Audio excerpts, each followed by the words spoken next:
I really want to thank Tim for switching from our theme of the year, which is ancestors with an emphasis on women ancestors, to switching over to talks about basic practice, basic Zazen, Fukan Zazengi. I really appreciate it because there's so many new faces here, which is super great. I'm really enjoying that. So all of you who are new, a big warm welcome to you all.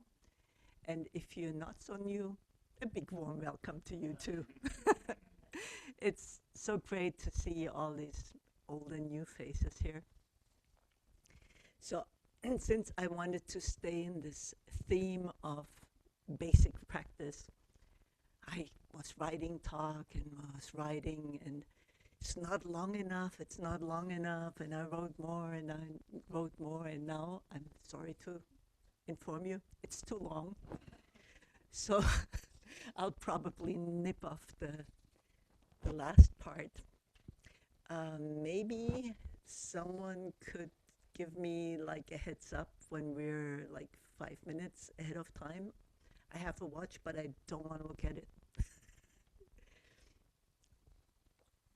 Those of you who have been hanging out with me know that I like my poems to be part of Dharma talks. I should correct this. These are not my poems. I wouldn't want you to suffer that badly. So tonight it's Pablo Neruda.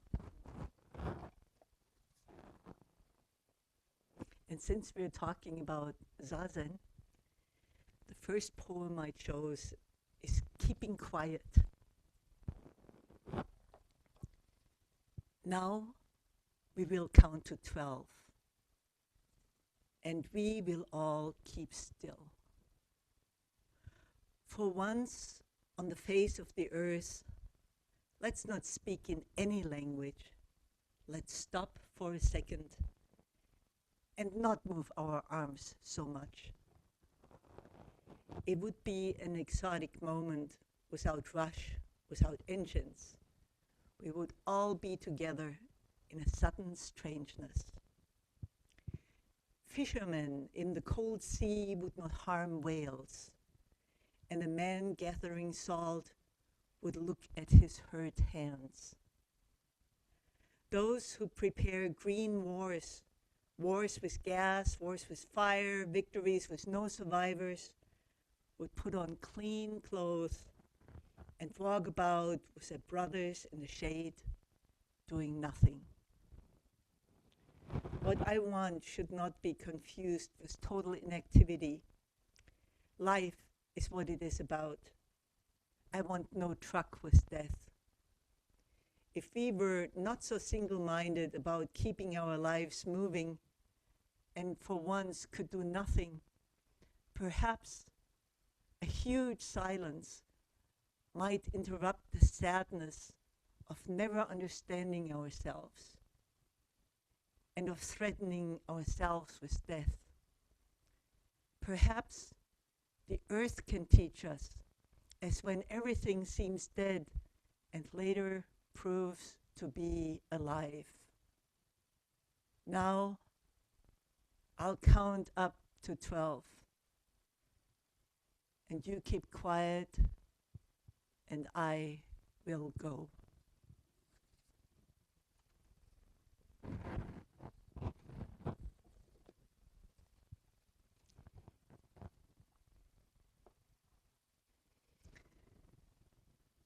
So we all experienced some Zazen tonight. And we've been exploring it together. And Zazen is not separate from our life. It is the activity of life itself when we stop running away from it. And Zazen is not a technique to calm the mind or to escape the world. It is the world sitting as you. It is life clarifying itself through your sitting body and breathing heart. Yeah, I know it's the lungs, but heart sounds a lot better. So, let us begin under the Bodhi tree. Siddhartha Gautama had exhausted every austerity and every spiritual practice. Finally, he simply sat down. He vowed, "Even if my blood and flesh dry up, I will not rise from this seat until I realize the way." That moment when the Buddha sat down and did not run away is the archetype of Zazen. He did not sit because it was comfortable. He sat because he had stopped fleeing his own life. And each time we sit down, we reenact that same vow. We stop running. Zazen is a training ground where we learn to meet discomfort without retreat. So when your knees hurt and you really don't want to sit, especially when you're at home and nobody is watching, and you want to rearrange your sock drawer, we don't. We learn to live with those little discomforts so that when the true pain that we cannot escape comes up, we have practiced how to bear it. We sit down with fear, boredom, pain, and we learn to allow them to unfold inside awareness. So for those of you who have not been around so long, this is not a contest on how much pain you can endure. If you have the feeling that whatever you're doing is damaging your body, please make an intentional move to rearrange yourself, to continue sitting. You know, one of the Zen sayings is, when you sit, sit. When you stand, stand. Above all, don't wobble. So if you really cannot sit anymore, don't do those little micro wiggles. They don't help for more than 10 seconds, you know. Do a little bow, rearrange your legs into a different position. In fact, like pulling up one knee like this is really great to take a break in the middle of your sitting, and it's perfectly fine to do that. Try not to annoy your neighbors, but if you do, it's good for their practice.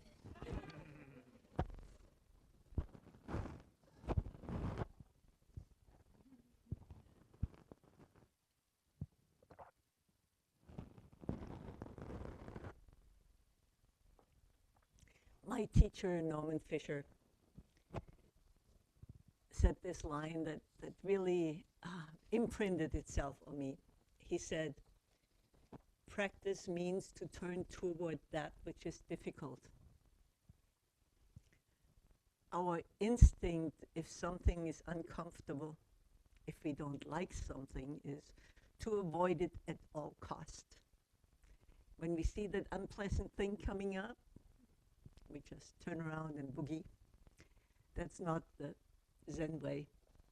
The Zen way is to fully turn towards it, to get to know it, to become intimate with it.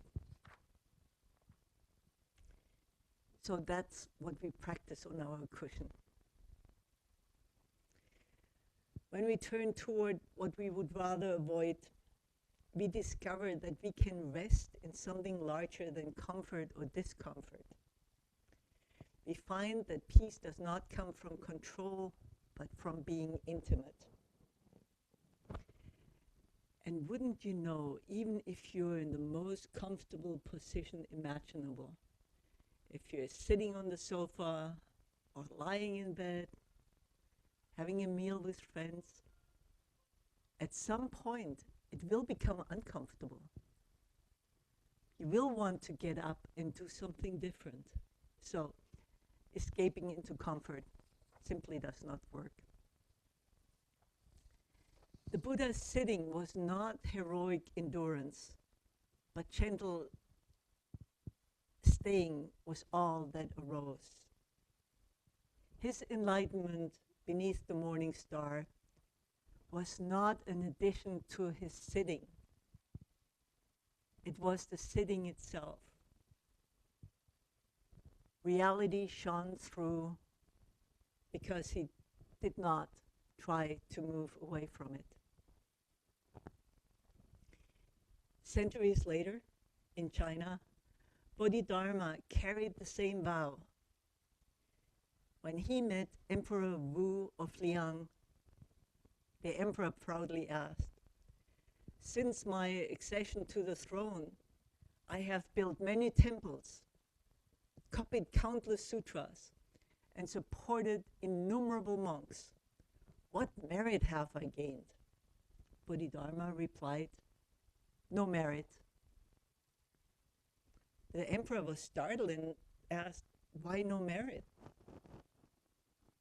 And Bodhidharma kind of told him that these are just small accomplishments with limited rewards. They're shadows following form, not real. You can imagine the emperor, he was probably pretty upset. And he wanted to challenge Bodhidharma probably. So he asked him, "What is the highest meaning of the holy truth?" Bodhidharma said, "Vast emptiness, nothing holy." The emperor said, "Who is this who is standing before me?" Bodhidharma replied, "I don't know." He then left the palace, crossed the Yangtze River, and sat facing a wall for 9 years. What does it mean to face a wall for 9 years? It is not a withdrawal from life, but complete engagement with it. That wall is not made from stone. It is the wall of our resistance, our projections, our wish for things to be different from the way they are.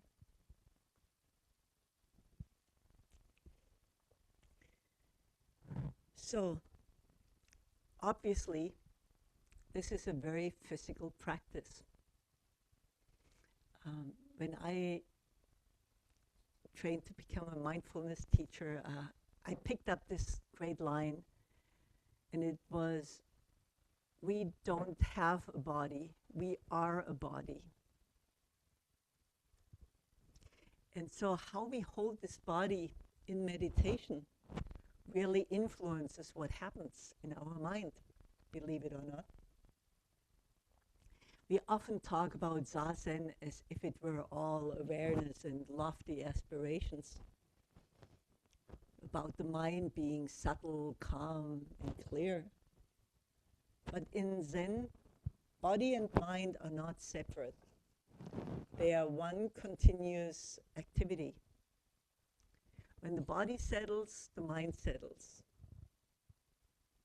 When the body straightens, the mind becomes upright. When we relax into our sitting, the heart opens. So when we take our seat, we don't just arrange our body so our mind can meditate. The body itself is the gate of practice. We take the seat like the Buddha did under the Bodhi tree. Whether we sit on a cushion or a chair, our body should have this tripod of stability through our knees and our behind or our feet and our legs, depending on whether we sit on a bench, a zafu, a chair. It does not really matter. Please believe it when it says in the sutras, Standing or walking, sitting or lying down, there is no different. If you can sit on a paper towel, if you're that flexible, that doesn't mean your meditation is better than the person on the chair. So please, if your body says, I really want a chair, believe it and work with it. Every detail of our posture has been handed down through the centuries. Dogen wrote Fukan Zazen, which Tim has discussed so beautifully, and it gives us very precise instructions. But that posture is not dogma. It is a way to express our practice with our whole body.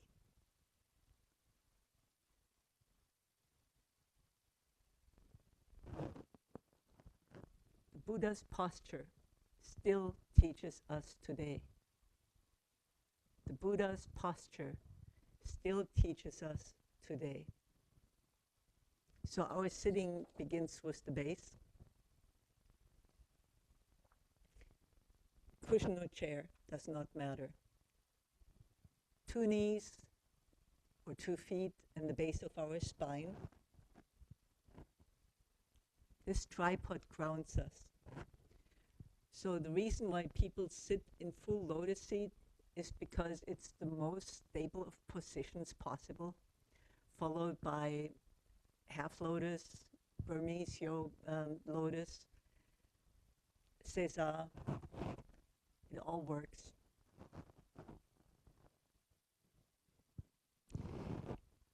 In Zen, we say our spine should be straight. With that straight, we don't mean straight as an arrow, but straight following the natural curve of our spine. Our head is on top of the spine, obviously. Imagine that with the top of your head, you are pushing up a cloud. Is there anything you can do so it doesn't scratch all the time?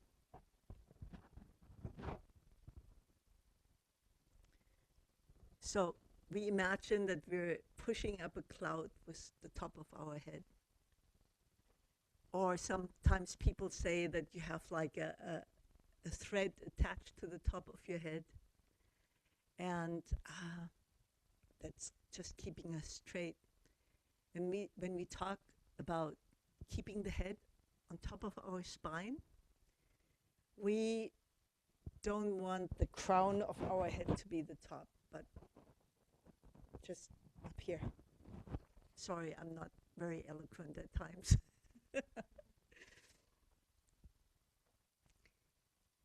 Also, it's kind of tempting, especially if our zafu, our cushion, is not high enough, that we kind of slouch like this.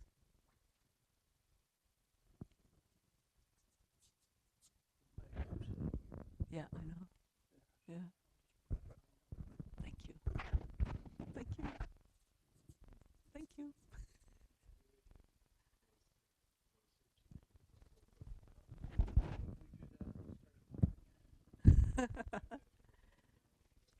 Well, let's try this.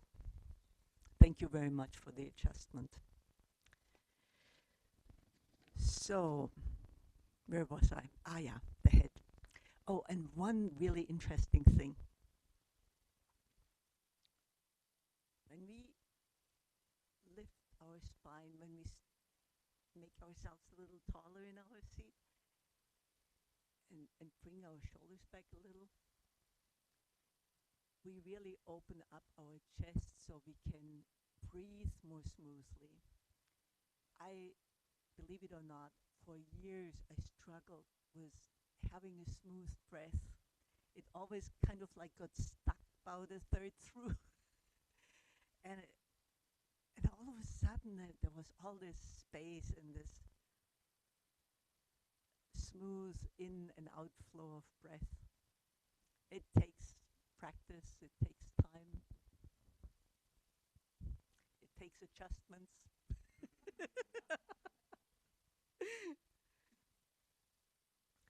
So, energy flows, breath flows, mind clears. This is the physical expression of our practice. A collectedness that arises out of balance. It's not something we push for. It's a natural alignment of body and mind. Thank you. This is like really perfect now. Now, what, louder?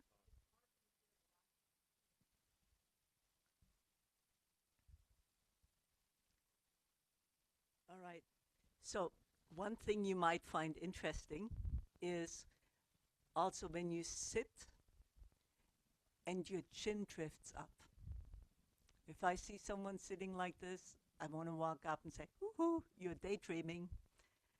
It is really bizarre how that works. As soon as the chin comes up, your mind goes to the jungle, goes to China, it goes on world tour. So keep the chin just slightly tucked in, your gaze slightly downward. Don't fixate your view on any material object. It can be in midair.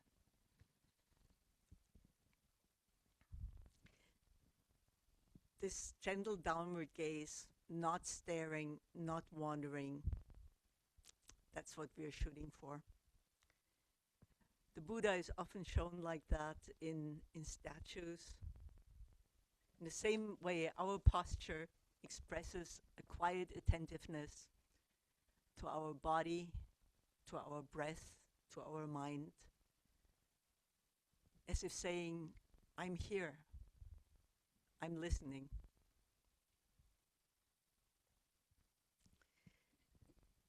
So you maybe wonder why we hold our hands like this. This is called the cosmic mudra.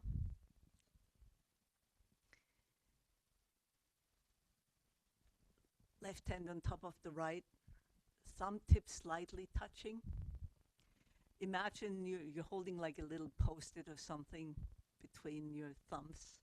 Just the lightest touch. But if you don't pay attention, you'll find your thumbs drifting apart, your chin coming up, and off you go.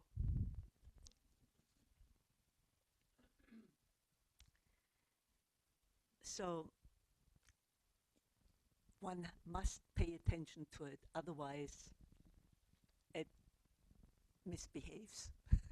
The other way your hands might misbehave, you look down and you see your thumb tips are wide from pressing together so hard, and your whole body is knotted up.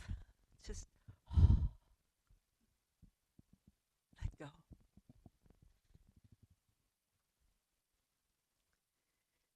So I remember Abbot Steve at Green Gulch. He used to sometimes pass through the meditation hall, and then all of a sudden you would hear from somewhere, ha, look at your mudra. So pay attention to the mudra. And then our breath. Have I mentioned the breath yet? It's not something we control. If you believe that you're controlling your breath, just try to stop breathing for 5 minutes or so.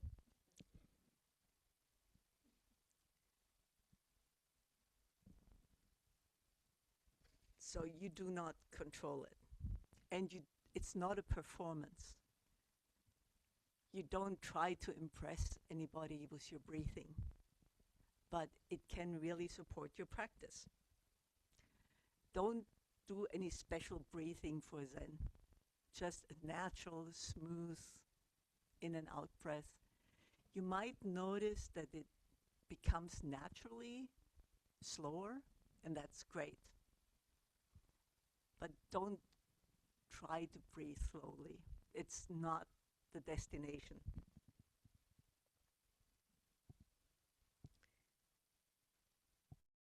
It's also not about forcing the mind to be still. It is about allowing the body to express stillness so the mind can follow.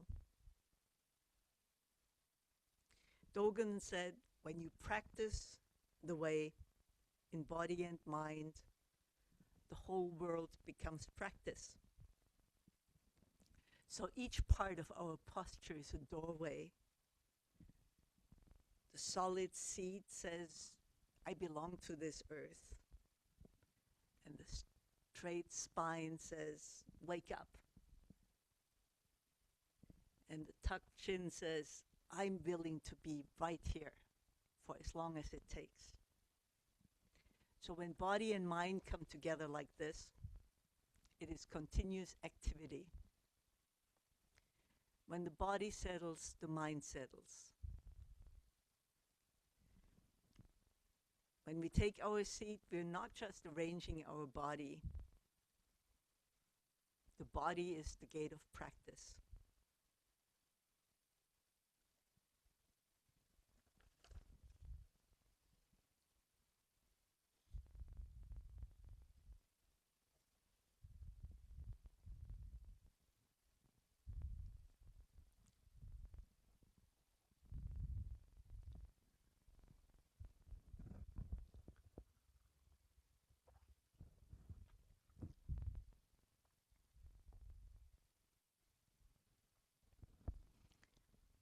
It has been said that our Zazen is the reenactment ritual of the Buddha's awakening.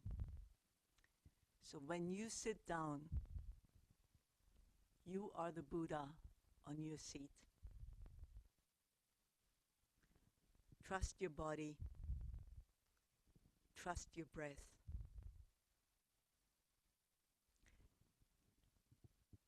Let Zazen sit you. Zazen may look like stillness, but it's actually the movement of compassion itself. When we sit upright and still, we are not withdrawing from the world, we are leaning into it with our whole body, without movement. The stillness of Zazen is alive. It breathes. It listens. It includes everything. Dogen says in the fascicle Bendova, when even one person sits upright in samadhi, the mind of the whole world is turned upright. That's how powerful this simple act can be. Just one person sitting, breathing quietly, can tilt the whole world a little bit closer to sanity. When we stop running from what's uncomfortable, when we stay with what's here instead of trying to fix it or flee from it, something in the fabric of the world steadies too, and the world can feel that. To sit is an embodiment of compassion. Not the kind that tries to rescue a puppy for the camera and the YouTube channel, but the kind that holds everything exactly as it is, reality itself. Each time we sit still, we're saying to all beings silently, without words, this too belongs. The ache in my knees belongs. My wandering thoughts, my world travel on the cushion to the jungle belongs. The sorrow of the world belongs. Our tears belong.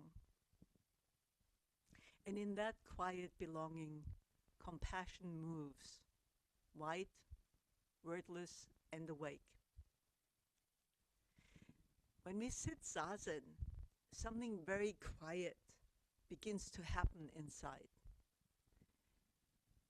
At first, and it might take years, it doesn't seem like much, and most of the time we don't even notice it.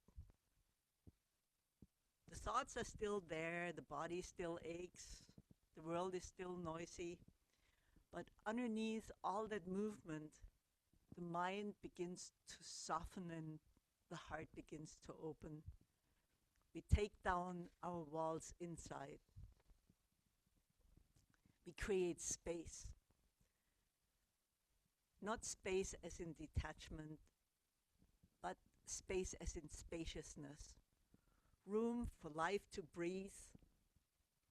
Room for others to exist. Room for others to exist, just the way they are. It's not our job to fix other people or to judge them. We have room for the heart to feel what it has been holding back. When we allow everything to be exactly as it is, the mind stops tightening around its own old habits. The space between thoughts opens, and within that space, we can find a tenderness we did not create. It's always been there. This is how Zazen made me more human. It didn't give me a new personality or a new set of beliefs. It gave me more space to be real. Grief can move throughout our heart without freezing it. Joy can appear without us clinging to it. Because there is space, we can listen. We can pause before responding. We can meet another person, their fear, their pain, their joy, without trying to fix them or change them. So Zazen doesn't make us superhuman. All those sages of old, they're wonderful. I love all the old Zen stories. But it was their Zen stories. We've got to make our own. With the body we have, with the mind we have, and with the world as it is right now.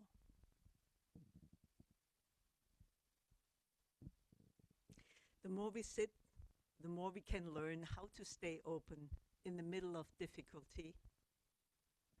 And that's how the world changes. Not by force, but by presence. So, please, each time you take the seat, remember, you're helping to make a little bit more room in the world. You're creating space for all beings to be held in kindness, just the way they are. How am I doing time-wise? Yay? Okay. Oh my God. So now we've talked about the body quite a bit. So what do we do with our mind? We talked a little bit about that too. We talked about what we do with our hands, how to breathe. But what about the mind? What am I supposed to do with all these thoughts that pop up nonstop? And people often say, I could never ever meditate. I could not stop my mind from thinking. Well, maybe I'm spilling the beans, but you really don't stop your mind. Just like your saliva glands produce saliva, your brain will produce thoughts. And it's really easy for us to be stoic and sit here and let like 95% of thoughts just float by one after the other. But then comes that hook with a very special bait and we go for it. We just go for it. And we pursue that poor little thought till it gives up, rolls over and dies. So what do we do with all those thoughts? We don't reject them and we don't pursue them. So how do we usually think? Like I might think, I need to pick up that jacket from the dry cleaner. If I'm in Zazen, the thought should end there. I should pick up the jacket. I don't repeat it, I just let the thought come up and it disappears. At home, I go, I should pick up that jacket. I wonder if they got that spot out. I remember when so-and-so spilled that soup on me, and I tried to get it out of the jacket. Damn, they're so clumsy. Why did they do that? And now I have to pay for that jacket to get cleaned, and I have to drive into town, and I don't feel like it, and it's raining outside. That's how we usually think. Does this sound familiar to anybody here? I guess so. So the mind will, it will think, but don't chase the thought. And watch out for that special bait. It's hard to resist. But here's the great news.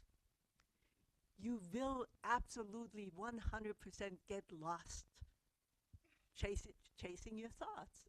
It's what happens. But here's the beautiful thing. At some point, you will remember, oh, I'm doing Zazen. I'm not supposed to chase my thoughts.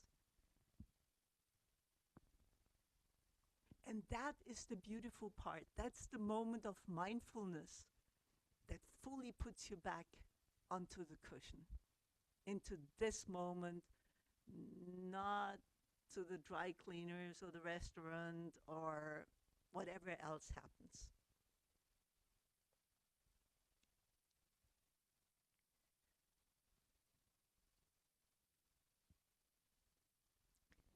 And we are never harsh to ourselves when we have lost our mental way.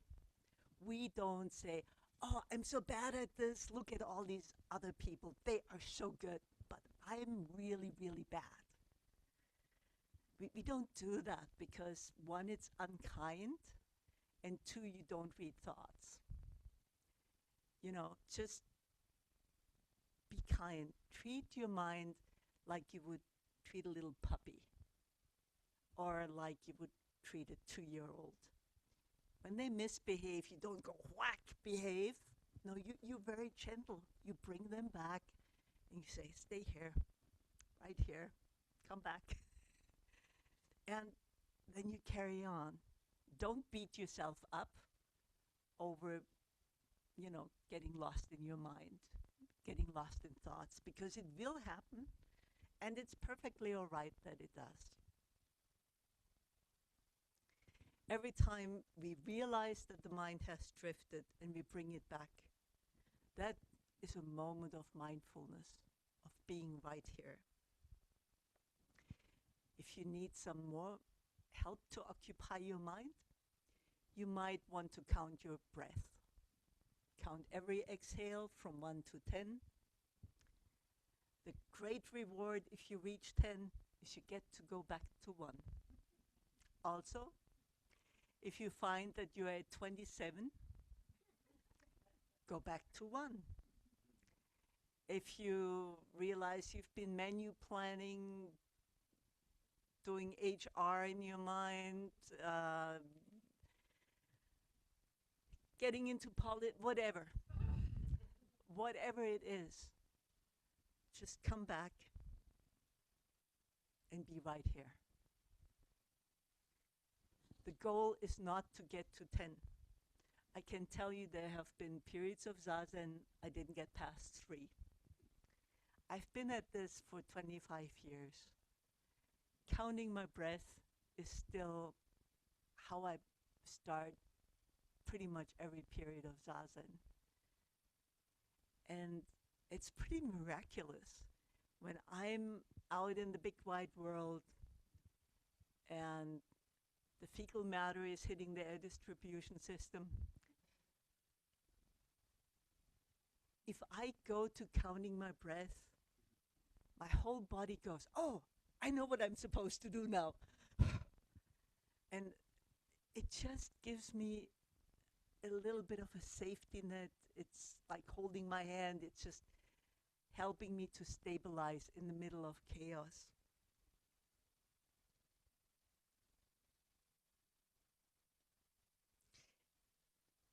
So I was thinking of this, and I'm rather proud of this. And so counting my breath is like loosely holding that puppy's leash, so it doesn't stray too far.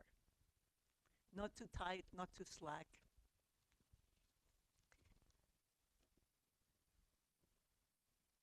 Another way to practice, some people really don't like practicing with breath. Another way is sound meditation. Instead of watching your breath, you watch everything you hear.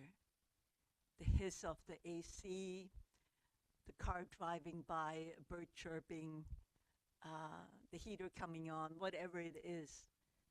Every sound is okay. There is not a single sound that is not acceptable. The phone rings, the phone rings. And we just stay with the sound the same way we would stay with breath.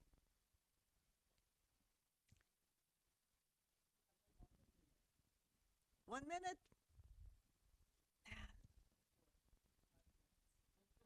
That means I'm going to skip Dogen. So I'm going to skip Dogen. But I think you should hear another poem. I'm still with Pablo Neruda.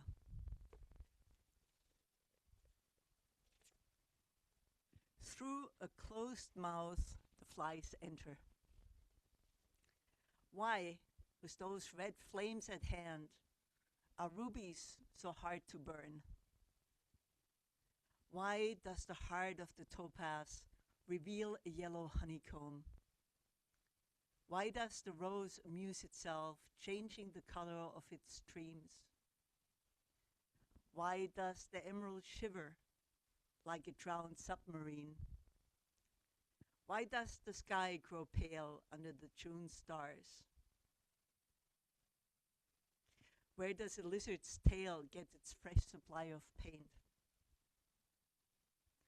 Where is the underground fire that revives the carnations?